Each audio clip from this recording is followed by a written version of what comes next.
छोड़कर बिहार में चुनाव लड़ने की तैयारी में हैं और इसे लेकर अब पोस्टरबाजी भी शुरू हो गई है। आपको ये रिपोर्ट दिखाते हैं।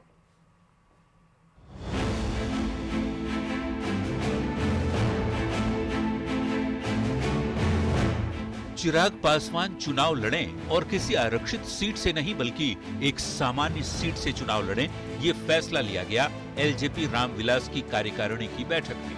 पार्टी के प्रदेश अध्यक्ष अरुण भारती ने एक पोस्ट में लिखा और कहा कि कार्यकर्ताओं की ये भावना है कि चिराग एक सामान्य सीट से चुनाव लड़ें ताकि ये संदेश जाए कि वे अब सिर्फ एक वर्ग नहीं पूरे बिहार का नेतृत्व करने को तैयार हैं।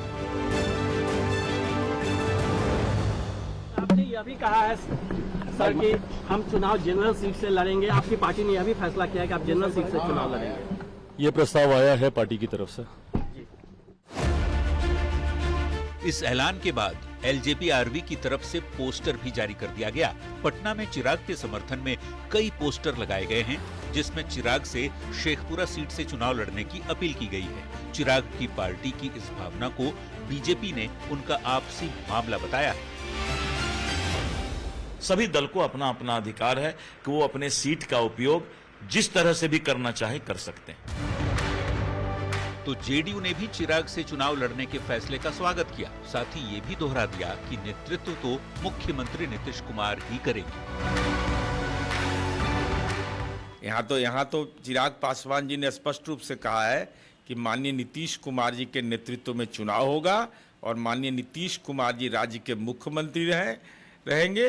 25 से 30 फिर से नीतीश।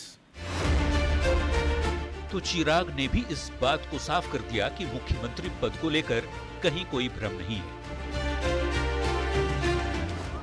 बिहार विधानसभा चुनाव में मुख्यमंत्री पद की कोई वैकेंसी नहीं है। मौजूदा मुख्यमंत्री नीतीश कुमार जी ही चुनाव परिणामों के बाद प्रदेश के मुख्यमंत्री।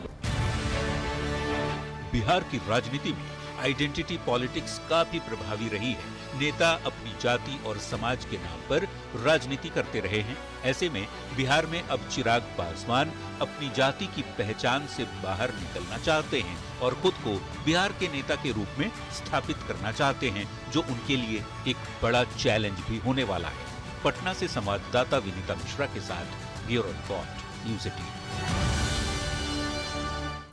ये खबर शहरों में ऐप के जरिए मिनटों में सामान मांगने वाले के लिए बहुत जरूरी है।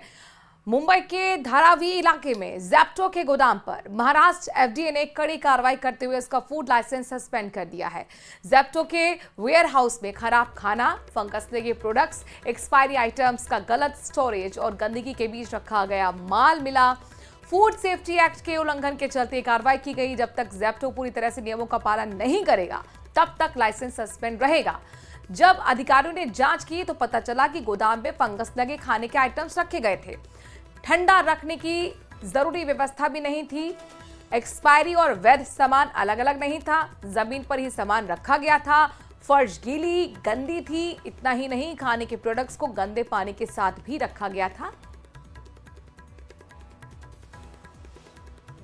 फूड एंड ड्रग एडमिनिस्ट्रेशन का मानना है कि इस यूनिट पे जब स्टोरेज हो रहा था तो उन पे कई डिस्क्रिपेंसीज पाई गई है। यहाँ तक कि ये कहा जा रहा है कि जो स्टोरेज था उसमें कोल्ड स्टोरेज के जो सामान था वो कोल्ड स्टोरेज में नहीं रखा जा रहा था। कई ऐसा फूड आइटम थे जिसमें फंगल ग्रोथ दिखा जा रहा था और जो फूड होना चाहिए जिस पे पानी नहीं लगना चाहिए वो सॉइल एरिया में रखा गया था।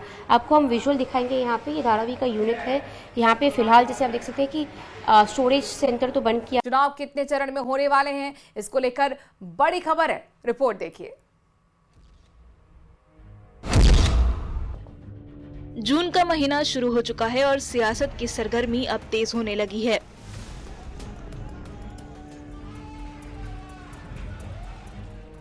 अब से महज 5 महीने बाद राज्य की तकदीर फिर से जनता के हाथों लिखी जानी है।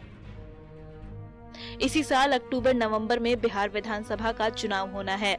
सूत्रों के हवाले से मिली जानकारी के मुताबिक इस बार बिहार विधानसभा चुनाव को 2 से 3 चरणों में कराया जा सकता है। हालांकि तारीखों के ऐलान के पहले एक और पहलू पर गहरी नजर रखी जा रही है, त्योहारों का कैलेंडर।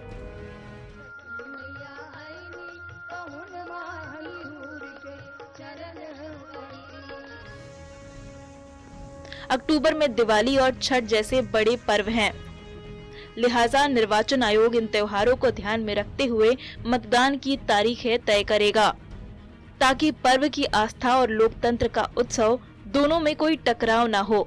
राज्य में चल रही चुनाव की तैयारियों का जायजा लेने के लिए मुख्य निर्वाचन आयुक्त ज्ञानेश कुमार जल्द ही बिहार दौरा भी करेंगे। इस खबर के आने के बाद राजनीतिक दल भी हरकत में आ गए हैं।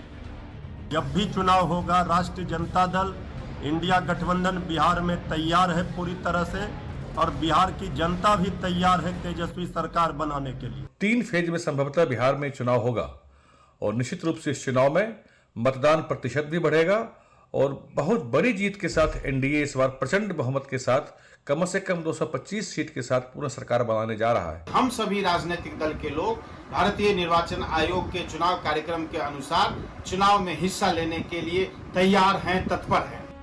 बिहार विधानसभा का कार्यकाल 22 नवंबर 2025 को खत्म हो रहा है और उससे पहले राज्य की 243 सीटों पर नए विधायकों का चुनाव होना है। समय की रेत मुट्ठी से तेजी से फिसल रही है। हर दल, हर नेता और हर वोटर की निगाहें टिकी हुई है निर्वाचन आयोग पर। पटना से संवाददाता शैलेंद्र के साथ ब्यूरो रिपोर्ट, न्यूज़ 18। ये बड़ी खबर आपको बता रहे हैं, सुप्रीम कोर्ट में चल रहे केस में एसएलपी वापस लेगी सरकार। सरकार के स्तर पर हो चुका निर्णय। शिक्षा सचिव ने ये कहा 20,000 टीचर प्रमोट होकर बनेंगे सीनियर टीचर। प्रमोशन के बाद खाली हुए पदों पर फिर भर्ती होगी। तो बड़ी खबर इस वक्त आपको बता रहे हैं, शिक्षा विभाग में 21,000 पदों पर भर्तियां प्रक्रिया। शिक्षा सचिव और प्रक्रियाधीन भर्तियों में 50% पद और जुड़ सकेंगे। 2 साल में सरकार शिक्षा विभाग के सभी पद भरेगी। शिक्षा सचिव की तरफ से ये कहा गया। बड़ी खबर आपको बता रहे हैं, शिक्षा सचिव कृष्ण कुणाल ने ये अहम जानकारी दी है।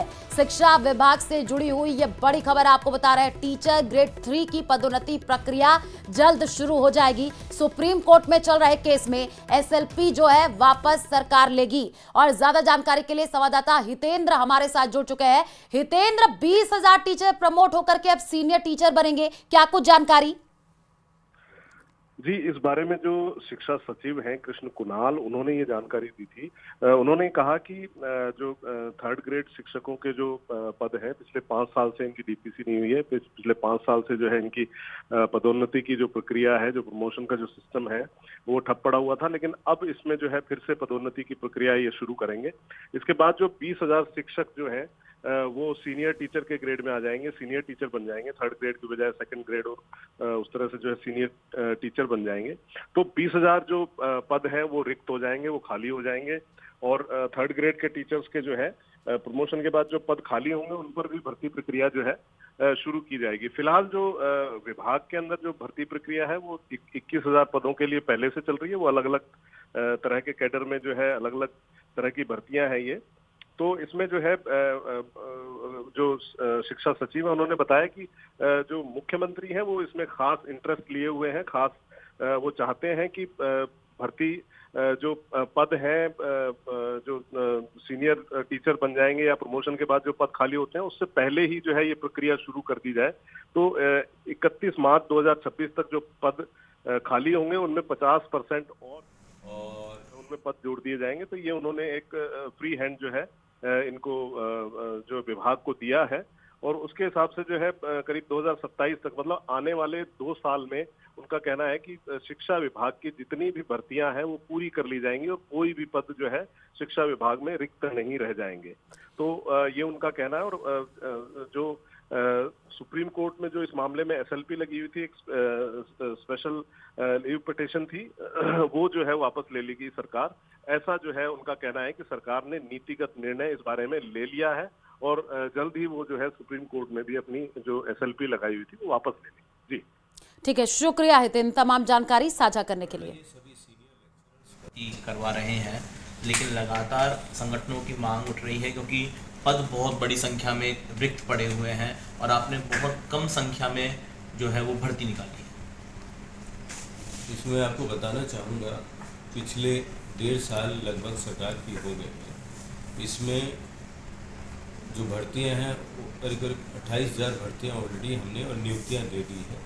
21,000 की भर्तियां ऑलरेडी इन प्रोसेस है और जो पाइपलाइन में है जिसकी हम मांग कर रहे हैं, तो इसमें माननीय मुख्यमंत्री जी ने बड़ी हमें मदद की कि जो ऑनगोइंग भर्तियां हैं सबको आगे से आगे 31/3/26 का वैकेंसी ले